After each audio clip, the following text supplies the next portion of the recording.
अस्सलाम वालेकुम, welcome to my channel.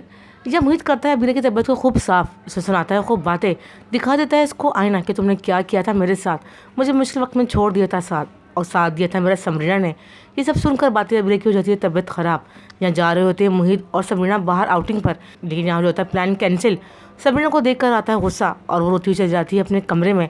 लेकिन यहाँ मोहित हो जाता है मजबूर और वो ले जाता है अबीरा को सबूरी के साथ अस्पताल। चलता है पता कि बनने वाली है माँ। ऐसा लगता है इस अबीरा को कि मेरे सर पे फट गया है बम, इसकी ज़िंदगी हो गई है वीरान। इसने सोचा नहीं था इस तरह हो जाएगा। इसको ज़िंदगी ने पलट दिया है वापस हारून की तरफ। अब वो रो रही है, पछता रही है, क्योंकि इसके पास इसके सिवा कोई चारा भी नहीं है। इसको जाना पड़ेगा हारून के पास, क्योंकि उसको चल चुका है पता कि मुझे दिल में इसकी लिए जगह नहीं है। वो हो जाएगी मजबूर, वो हो जाएगी मजबूर हारून के साथ रहने के लिए और कॉम्प्रोमाइज़ करने के लिए। सबूरी की खुशी की इंतहा नहीं रहती।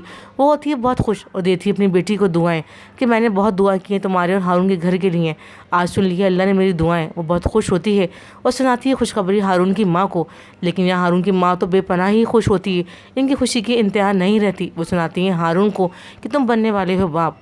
अब हारून को समझाएंगी और हारून भी हो जाएगा खुश और वो कर लेगा कंप्रोमाइज़ अबीरा के साथ। अब इन दोनों को ही झुकना पड़ेगा रिश्ते को निभाने के लिए। यहाँ पहुँच जाता है हारून अपनी माँ के साथ मिठाइयाँ लेकर मुबारकबाद देने के लिए अबीरा को, और साथ ले जाएगा अबीरा को अपने घर वापस। लेकिन यहाँ पर सबीना को लगता है ऐसा कि मोहित अभी भी करता है पसंद अबीरा को। लेकिन यहाँ मोहित सबीना को दिलाता है इसकी अहमियत का एहसास। तुम्हारी अहमियत मेरी ज़िंदगी में क्या है तुम नहीं जानती।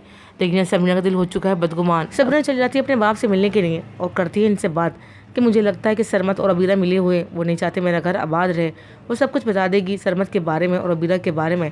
यह खबर को सुनकर आएगा गुस्सा, वो करेगा अपने गुस्से का इजहार। वो दिलाता है अपनी बेटी को यकीन, तुम बेफिक्र रहो, अब सरमत तुम्हारी ज़िंदगी में इंटरफेयर नहीं करेगा।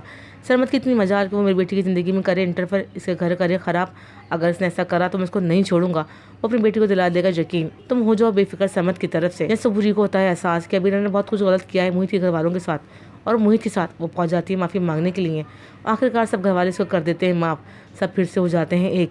मोहित और सबीना की ज़िंदगी से अबीरा नाम का कांटा निकल जाएगा। इन दोनों की ज़िंदगी में आ जाएगी बाहर और दोनों खुश और आबाद रहेंगे।